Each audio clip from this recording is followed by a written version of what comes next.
ನಮಸ್ಕಾರ ವೀಕ್ಷಕರೇ, ಈ ದಿನ ನಿಮಗೆ ಮುಖ್ಯವಾದ ಮಾಹಿತಿಯೊಂದನ್ನು ನೀಡ್ತಾ ಇದ್ದೀನಿ. ಎಚ್ಚರ ಎಚ್ಚರ ಎಚ್ಚರ. ಬೆಂಗಳೂರಿನಲ್ಲಿ ನಿಮ್ಮದೊಂದು ಕನಸಿನ ಮನೆ ಕಟ್ಕೊಳ್ಬೇಕು ಅಂತ ಯೋಚನೆ ಮಾಡ್ತಿರೋ ಬೆಂಗಳೂರಿನ ವಾಸಿಗರೇ ಎಚ್ಚರ ಎಚ್ಚರ.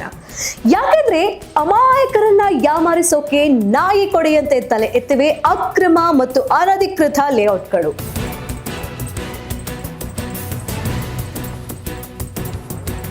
ಬೆಂಗಳೂರಿನಲ್ಲಿ ನಾಯಿ ಕೊಡೆಯಂತೆ ತಲೆ ಎತ್ತಿವೆ ಅನಧಿಕೃತ ಲೇಔಟ್ಗಳು.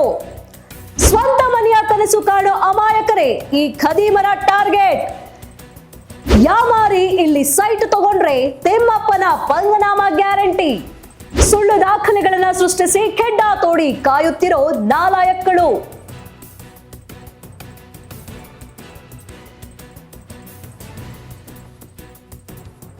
ಆನೇಕಲ್ ಪುರಸಭೆ ವ್ಯಾಪ್ತಿಯ ಕಾವಲಹೊಸಹಳ್ಳಿ ಗ್ರಾಮದ ಆದಿತಿ ಆಸ್ಪತ್ರೆ ಹಿಂಭಾಗ ಇರುವಂತಹ ಸರ್ವೆ ನಂಬರ್ 46/1 ಮತ್ತು 46/2ರಲ್ಲಿ ತಲೆ ಎತ್ತದೆ ಅನಧಿಕೃತ ಬಡಾವಣೆ. ಸಕ್ಷಮ ಪ್ರಾಧಿಕಾರದ ನಿಯಮಗಳನ್ನ ಗಾಳಿಗೆ ತೂರಿ ನಿರ್ಮಿಸಿರೋ ಈ ಬಡಾವಣೆಯ ಮೇಲೆ ಈಗಾಗಲೇ ಬರೋಬ್ಬರಿ 155 ನಕಲಿ ಖಾತೆಯ ಆರೋಪ ಇದೆ. ಜೊತೆಗೆ FIR ಕೂಡ ಆಗಿದೆ.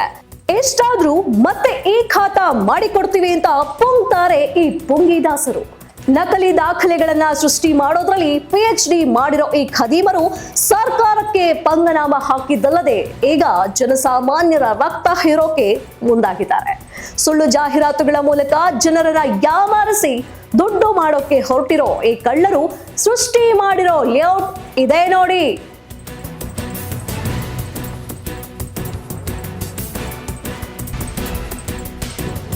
ಈ ಅನಧಿಕೃತ ಬಡಾವಣೆಯಲ್ಲಿ ಎಷ್ಟೆಲ್ಲ ಅಕ್ರಮ ನಡೀತಿದ್ರು ಇಲ್ಲಿನ ತಾಲೂಕು ಕಾರ್ಯನಿರ್ವಾಹಕ ಅಧಿಕಾರಿ ಮತ್ತು ತಹಶೀಲ್ದಾರ್ ಗಮನಕ್ಕೆ ಬಂದೇ ಇಲ್ವಾ? ಅಥವಾ ಗೊತ್ತಿದ್ರು ಜಾಡ ಕುರುಡರಂತೆ ವರ್ತನೆ ಮಾಡ್ತಿದ್ದಾರಾ ಅನ್ನೋದು ಯಕ್ಷ ಪ್ರಶ್ನೆಯಾಗಿದೆ.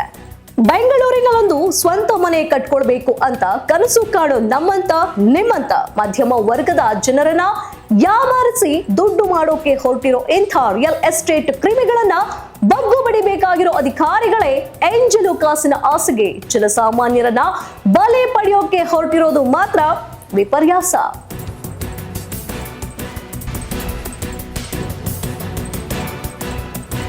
ಮಾನ್ಯ ಕಂದಾಯ ಸಚಿವರೇ, ನೀವಾದ್ರೂ ಮುಂದೆ ಬನ್ನಿ.